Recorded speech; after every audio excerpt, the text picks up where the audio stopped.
A continuación, veremos sobre la protección de bienes jurídicos y la protección jurídica de los datos personales.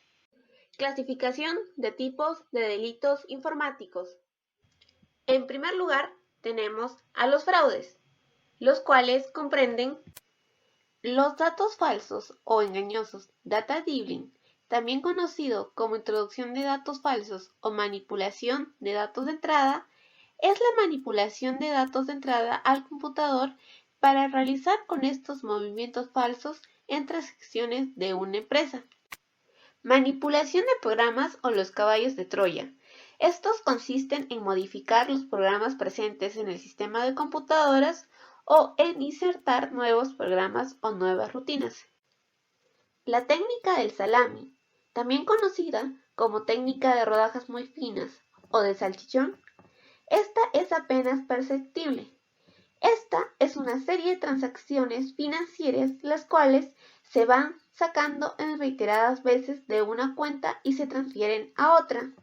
Esta consiste en introducir a un programa una serie de instrucciones para que remita a una cuenta los céntimos de dinero de varias cuentas corrientes.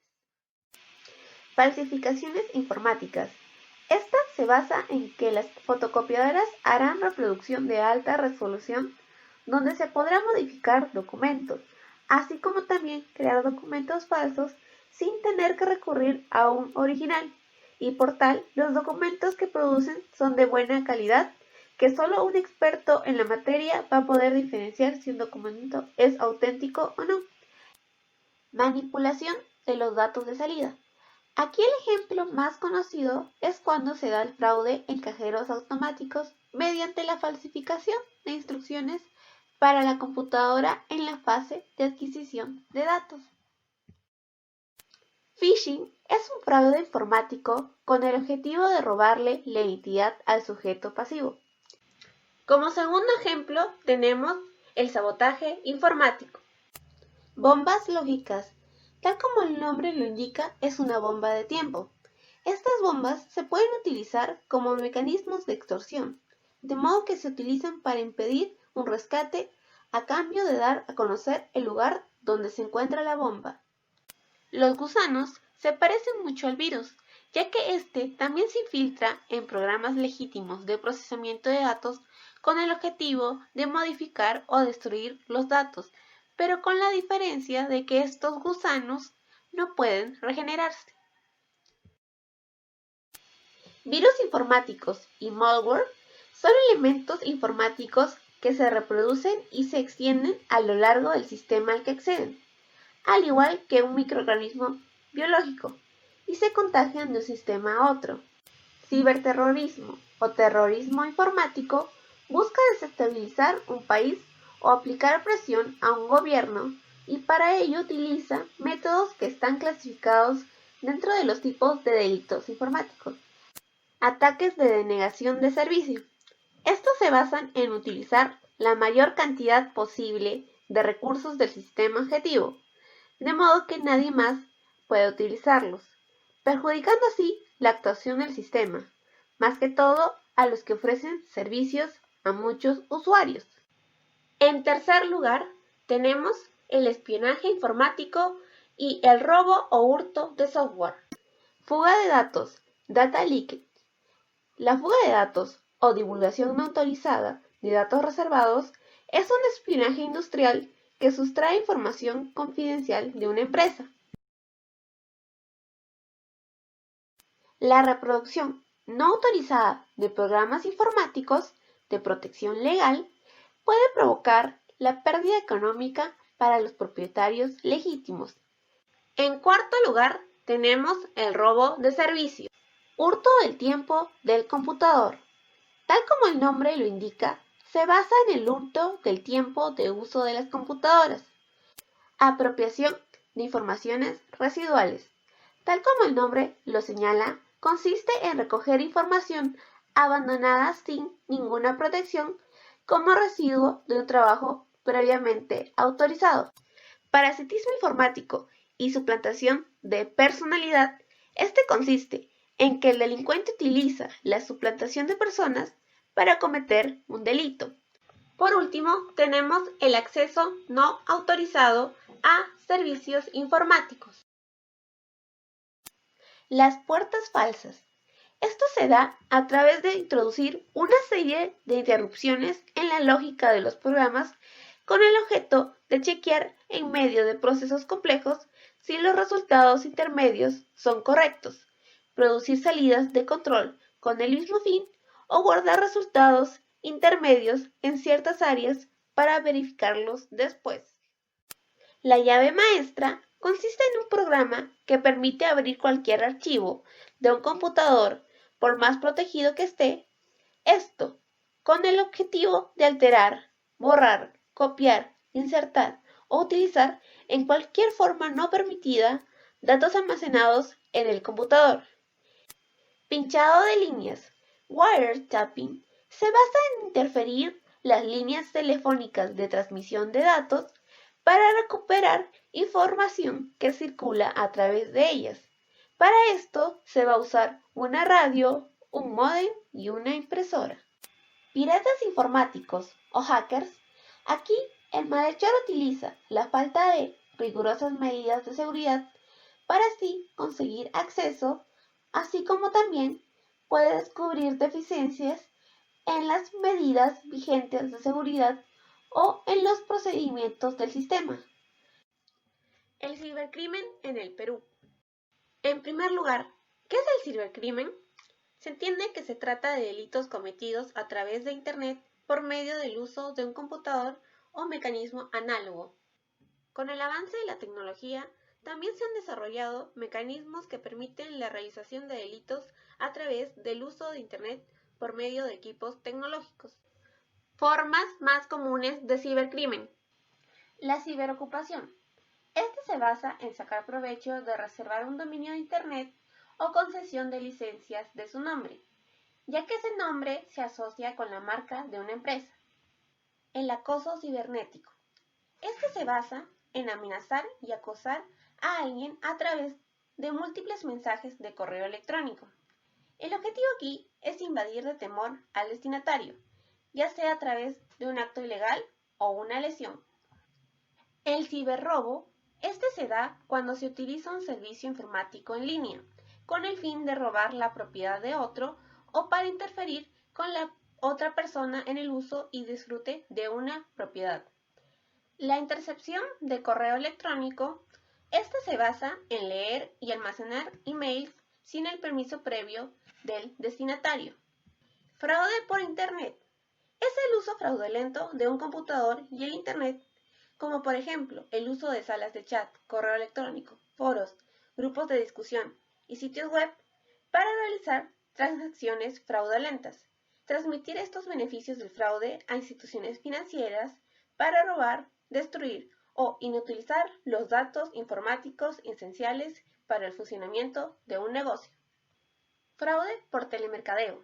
Este se basa en privar a las víctimas de una forma deshonesta de sus bienes o dinero, e inclusive falsear los valores de estos bienes o servicios. A continuación, tenemos la reflexión. Dado que en este video se ha estudiado sobre los tipos de delitos informáticos y sus ejemplos, hemos podido notar que gracias al avance de las tecnologías de la información y comunicación, TIC, a lo largo del tiempo se han desarrollado estos delitos informáticos. Y es importante resaltar ello, dado que en medio de la pandemia que actualmente estamos viviendo, al igual que se ha incrementado el uso de las herramientas tecnológicas, también se ha incrementado el número de delitos informáticos. Por ello, es necesario promover una cultura de prevención de estos, pero ello solo se logrará siempre y cuando las autoridades competentes dentro de su país y los ciudadanos trabajen en esto. Por eso, siempre se recomienda estar informados para conocer qué nuevas situaciones podríamos enfrentar. El bien jurídico protegido. ¿Qué entendemos por bien jurídico protegido? Son aquellas condiciones materiales e inmateriales de las personas, cosas o instituciones que sirven al libre desarrollo del individuo. Es aquella realidad valorada socialmente por su vinculación con la persona y su desarrollo. Vida, salud, integridad, libertad, indemnidad, patrimonio son bienes jurídicos. Los bienes jurídicos pueden ser individuales o colectivos. Los bienes jurídicos individuales son de titularidad o sirven a una persona determinada o a un grupo de personas determinadas, como lo es la vida o el patrimonio individual. En cambio, los bienes jurídicos colectivos son de titularidad o sirven a la generalidad de las personas que integran el cuerpo social, por ejemplo, la administración de justicia o el medio ambiente. Se trata de intereses que existen íntegramente para el uso pacífico y goce de todos. Desde este punto de vista, los bienes jurídicos colectivos también constituyen presupuestos para la satisfacción de necesidades individuales. Delitos informáticos.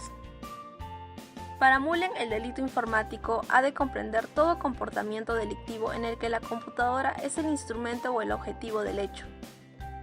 Los delitos informáticos se vinculan con la idea de la comisión del crimen a través de la computadora, internet, etc. Sin embargo, esta forma de criminalidad no solo se comete a través de estos medios, pues estos solo son instrumentos que facilitan pero no determinan la comisión de estos delitos. Finalidad y objeto de la ley. El artículo 1 de la Ley de Delitos Informáticos establece que la finalidad de la ley es prevenir y sancionar las conductas ilícitas que afectan los sistemas, los datos informáticos, el secreto de las comunicaciones y otros bienes jurídicos de relevancia penal, como el patrimonio, la fe pública, la libertad sexual, etc., que puedan ser afectados mediante la utilización de las TIC, con la finalidad de garantizar las condiciones mínimas para que las personas gocen del derecho a la libertad y el desarrollo. Con esta ley se intenta garantizar la lucha eficaz contra la ciberdelincuencia. El bien jurídico protegido en los delitos informáticos. El término criminalidad informática en sentido amplio suele utilizarse para referir la comisión de delitos tradicionales a través de computadoras o de Internet. Por ejemplo, extorsión o difusión de pornografía infantil. En cambio, la expresión criminalidad informática en sentido estricto suele emplearse para aludir a comportamientos delictivos que inciden directamente en un sistema informático, como el sabotaje o espionaje informático. Por su parte, el concepto de cibercrimen suele utilizarse para aludir a la criminalidad informática llevada a cabo a través de Internet. Ahora bien, de acuerdo con la doctrina, no toda conducta delictiva que recae en un sistema de tratamiento automatizado de información constituye un delito informático en sentido estricto. Por el contrario, ha de tratarse de comportamientos que incidan en el software o soporte lógico, esto es, en los programas, instrucciones o reglas informáticas que permiten el procesamiento de datos en una computadora. A diferencia de ellos, las conductas que solo afectan el hardware o soporte físico de un sistema informático, o sea, los componentes que integran la parte material o tangible de una computadora, pueden ser subsumidas en términos generales en los delitos patrimoniales clásicos, muy especialmente en el tipo penal de daños. Los delitos informáticos como tipos penales que afectan un bien jurídico específico propiamente informático. La calidad, pureza e idoneidad de la información contenida en un sistema informático como objeto de tutela penal. Los delitos que se orientan a la tutela de este específico interés, que además de tener un sentido propiamente informático, sería común en las diversas figuras delictivas tipificadas en ella. Se trata de una aproximación al objeto de tutela de los delitos informáticos que provoca dificultades, tanto en lo relativo a las cualidades de la información que resultarían protegidas, como a la tutela de la información. El software como objeto de tutela penal. La tutela penal del software parece mezclar dos conceptos que deben diferenciarse: el objeto material y el objeto jurídico del delito. En ese orden de ideas, es posible que un software sea objeto material de determinados delitos informáticos, del mismo modo que un documento puede ser objeto material de una falsedad o una cartera puede ser objeto material de un hurto. Pero con ello todavía nada se ha dicho sobre el bien jurídico protegido por esos comportamientos.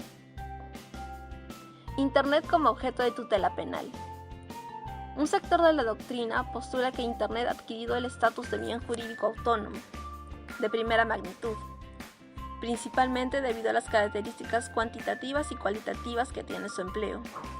En específico, se destaca que Internet es utilizada en todo el mundo constantemente y por una enorme cantidad de personas, así como que su uso permite una comunicación en tiempo real con cualquier individuo de forma gratuita y para la realización de diversas actividades de relevancia social.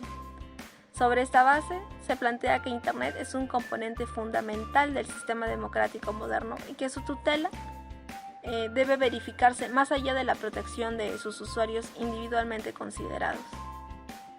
Plantear que Internet es el bien jurídico de los delitos informáticos solo tiene sentido respecto de la cibercriminalidad, o sea, de los delitos informáticos que se ejecutan a través de Internet.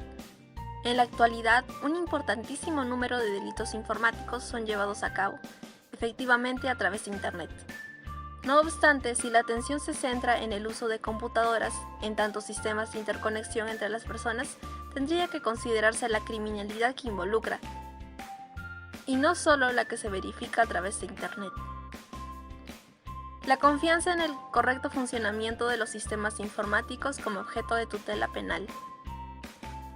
La confianza en el funcionamiento de los sistemas informáticos, entendida como una condición indispensable para el normal desarrollo de las relaciones sociales, ya que en ella se apoyaría tanto las actividades de los consumidores como de los entes públicos y privados. En realidad, la confianza, más que un bien jurídico, puede ser considerado como una reacción frente a la existencia y conservación de aquellas condiciones que sirven al libre desarrollo de la persona.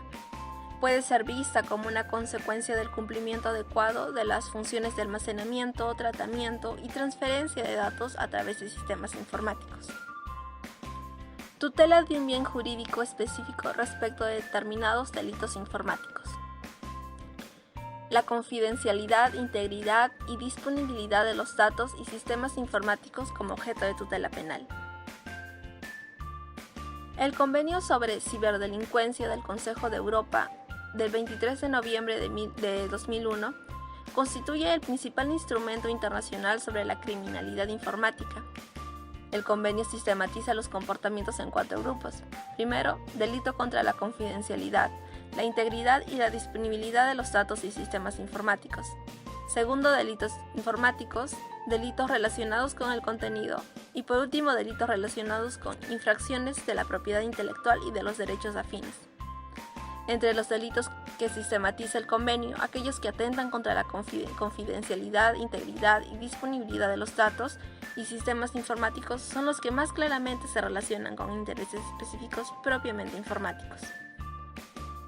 El correcto funcionamiento del procesamiento de datos como objeto de tutela penal. La doctrina alemana constituye un claro ejemplo de reconocimiento marginal de bienes jurídicos específicos propiamente informáticos. Según ella, la consagración de delitos informáticos ha buscado extender los tipos penales clásicos, a fin de colmar los vacíos que pudiera generar el componente informático en la comisión de ciertas conductas. Los delitos informáticos como tipos penales contra la funcionalidad informática. Funcionalidad informática como interés que surge respecto de redes computacionales. Desde el punto de vista de los bienes jurídicos afectados, cometer un delito mediante una computadora puede ser equivalente a ejecutarlo mediante veneno o armas. Piénsese en quien manipula el sistema computacional de una máquina que suministra medicamentos de manera intravenosa a un paciente, producto de lo cual se alteran las dosis que él debe recibir, causando su muerte. Una computadora es una máquina electrónica que, mediante determinados programas, permite almacenar y tratar información y resolver problemas de diversas índoles. A partir de ese concepto, puede afirmarse que una computadora constituye, en cuanto tal, un sistema de almacenamiento y procesamiento automatizado de la información aislada. Desde un punto de vista criminológico, las computadoras adquieren una relevancia particular, en la medida en que constituyen eslabones de una red de interconexión entre las personas. Plantear que los delitos informáticos tutelan un bien jurídico específico propiamente informático tiene sentido cuando estos delitos, además de incidir en el soporte lógico de un sistema informático, implican el uso de redes computacionales. La funcionalidad informática como interés vinculado con la realidad y que debe concretizarse dinámicamente. Esta idea es válida respecto de todos los bienes jurídicos cuyo sentido y alcance específico dependen del desarrollo histórico, cultural, social, en el que se desenvuelven los individuos. Sin embargo, en atención a los numerosos y rápidos cambios que constantemente experimenta la informática, La concreción dinámica del bien jurídico de los delitos informáticos adquiere una relevancia particular. En el fondo, tanto la eficiencia y la eficacia como la seguridad de las actividades de almacenamiento, tratamiento y transferencia de datos deben valorarse a la luz del desarrollo alcanzando por la informática en un determinado contexto espaciotemporal. La funcionalidad informática como interés instrumental de carácter colectivo. La funcionalidad informática es al servicio de otros bienes jurídicos y tiene desde este punto de vista un carácter instrumental. Tal sentido instrumental también puede predicarse respecto de otros intereses como la funcionalidad documental, en tanto bien jurídico de las falsedades documentales. Esta alude a las funciones que desempeñan los documentos públicos y privados en el tráfico jurídico y que se identifican con la perpetuación, garantía y prueba de determinados contenidos. Cuando se comete un sabotaje informático que supone destruir los datos que algunos usuarios tienen almacenados en la nube, no solo se afectan los intereses tradicionales asociados a esos datos. Cuando se lleva a cabo un espionaje informático que implica el acceso indebido a información privada de quienes utilizan un servicio en línea, no solo se vulnera la privacidad de esa persona. En fin, cuando se ejecuta un fraude informático que supone manipular los datos del sitio web de un banco para transferir fondos de la cuenta de alguno de sus clientes a un tercero, no solo se afectan los intereses patrimoniales del titular de esa cuenta. En todos esos casos también se incide en la funcionalidad informática de manera análoga a cómo se incide en la funcionalidad del tráfico vial. Esto es, aun cuando exista una víctima concreta cuyos intereses, vida, salud, propiedad resulten afectados. El bien jurídico cumple función de gran relevancia para las ciencias penales. Entre ellas, la afectación del bien jurídico permite fundamentar el castigo punitivo de las conductas que lo lesionan o ponen en peligro. El reconocimiento de la funcionalidad informática como bien jurídico específico propiamente informático se justifica si los delitos informáticos, junto con incidir en el soporte lógico de un sistema informático, implican el uso de redes computacionales.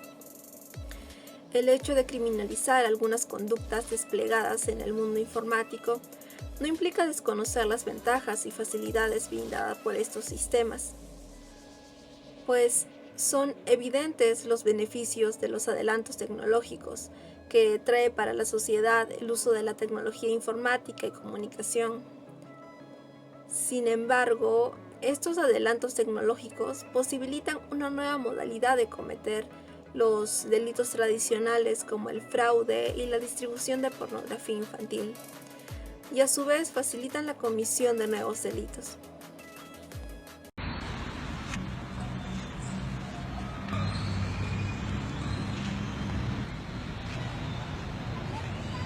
Amiga, ¿te leo las cartas?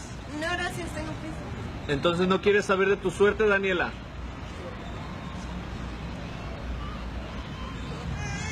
¿Cómo sabe mi nombre? Las cartas me lo dijeron. ¿Y qué nos dicen? Te llamas Daniela González y estudias en la secundaria número 2. Sí. Tienes 4 mejores amigas: Tania, Carla, Regina y Mariana. Tus papás se llaman Roberto y María. ¿Cómo puedes saber eso solo con las cartas? El fin de semana pasado fuiste a la pesca con tu familia. Sales a las 2 de la secundaria.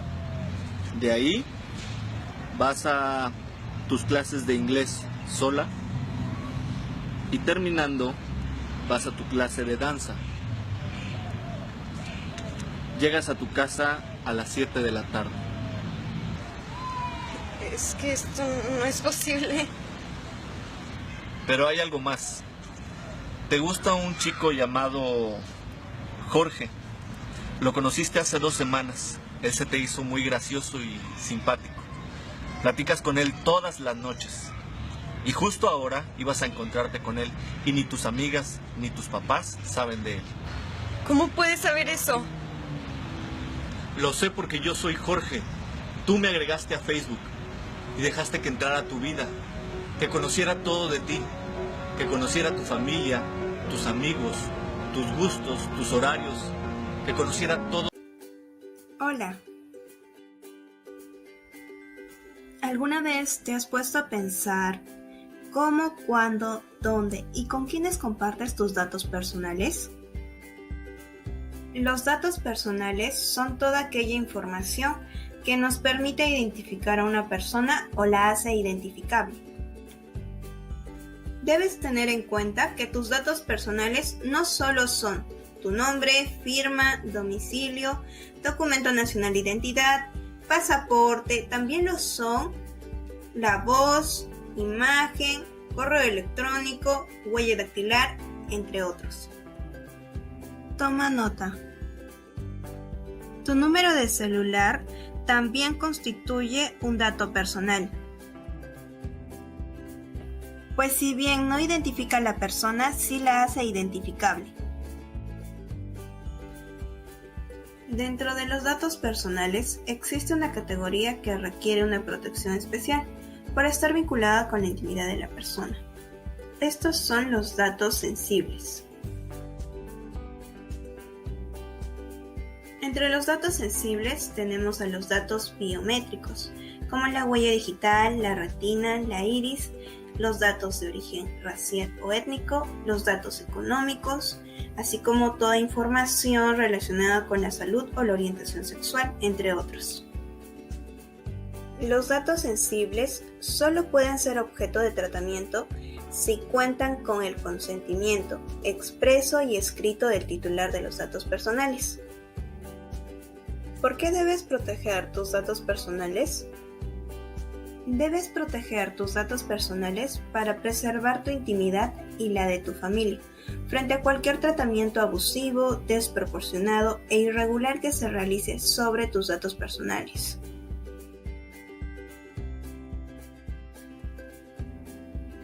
La protección de los datos personales es un derecho fundamental. Le permite a la persona poder controlar la información que comparte con terceros y exigir que ésta se utilice de forma apropiada, de tal modo que no la perjudique. El tratamiento de los datos consiste en toda operación o proceso automatizado o manual que se realiza sobre los datos personales, tales como la recopilación, la grabación, el registro, el almacén, así como la conservación, el uso, consulta, transferencia, modificación, supresión, bloqueo y entre otros. ¿Quién recoge los datos para su tratamiento? Es el llamado titular del banco de datos. Este deberá cumplir con dos obligaciones básicas en cuanto al tratamiento de los datos. Deberá informar al titular de los datos personales y contar con su consentimiento o autorización. Debe informar al titular de los datos personales de forma detallada, sencilla y previa a la recopilación de los datos sobre el tratamiento que se le dará. Para el tratamiento de los datos, debe contar con la autorización o consentimiento del titular de los datos personales. Este debe brindar su autorización para que sus datos puedan ser recopilados y tratados según la finalidad previamente informada. La autorización puede darse de forma verbal o escrita. Para el tratamiento de los datos sensibles, es indispensable contar con el consentimiento escrito del titular de los datos personales. Tus datos personales te pertenecen. Es por ello que si bien tienes el derecho de consentir su uso, también tienes el derecho de revocar tu consentimiento. Puedes revocar el consentimiento para el tratamiento de tus datos personales para todas las finalidades que las hayas consentido o solo para algunas. Deberás precisar esto al momento de presentar tu solicitud al titular del banco de datos personales. Existen situaciones en las que no se requiere pedir tu consentimiento para el tratamiento de tus datos personales. No se requiere tu consentimiento para el tratamiento de tus datos personales cuando estos son recopilados por entidades públicas para el cumplimiento de sus funciones. Cuando se hace tratamiento de tus datos personales de salud en circunstancias de emergencias para prevenir, diagnosticar, tratar, cuando resulte necesario para salvaguardar los intereses propios del titular, cuando se realiza en virtud del derecho fundamental de la libertad de información y entre otros. La confidencialidad en el tratamiento de los datos personales es el deber de guardar reserva respecto a los datos y sus antecedentes. Quien debe proteger la confidencialidad en el tratamiento de los datos personales son el titular del banco de datos, el encargado y toda persona que intervenga en este. Es importante la confidencialidad en el tratamiento de los datos personales, para así evitar la alteración, la pérdida o el acceso no autorizado a los datos personales. Para la confidencialidad en el tratamiento de los datos personales, el titular del banco de datos deberá aplicar las siguientes medidas de seguridad. Medidas técnicas. Estas son medidas tecnológicas aplicadas a la información o al dato personal. Un ejemplo de estas es el cifrar la información contenida en la base de datos. Medidas organizativas. Estas son políticas aplicadas para la protección y el correcto tratamiento de los datos personales por el encargado o el responsable del banco de datos. Medidas legales. Aquí encontramos a las normas dirigidas a la protección de los datos personales. ¿Cuáles son las normas que protegen tus datos personales en Perú? En nuestro país, los datos personales se encuentran protegidos por las siguientes normas. Por la Constitución Política del Perú, en su artículo 2, inciso 6, nos habla sobre el derecho fundamental a la autodeterminación informativa. Nos dice que las personas estamos facultadas para resguardar nuestra propia información ante el registro, uso y revelación de los datos que considere sensibles y que no deberían ser difundidos. Por la Ley 29.733, Ley de Protección de Datos Personales. Esta desarrolla los derechos que poseen los titulares de los datos personales, los principios y las condiciones que se deben aplicar en su tratamiento. Por el Reglamento de Ley de Protección de Datos Personales, aprobado por Decreto Supremo número 3 del 2013. Esta regula la inscripción en el Registro Nacional de Protección de Datos Personales, así como el régimen sancionador ante la inobservancia de la normatividad. La Autoridad Nacional de Protección de Datos Personales es el Ministerio de Justicia y Derechos Humanos. Puedes proteger tus datos personales o exigir su protección por dos vías. Judicialmente puedes proteger tus datos personales a través del proceso de habeas data. El titular de los datos puede conocer, actualizar, incluir, suprimir o rectificar la información referida a su persona. Así también puede suprimir o impedir que se suministren datos de carácter sensible que afecten su intimidad. Por vía administrativa.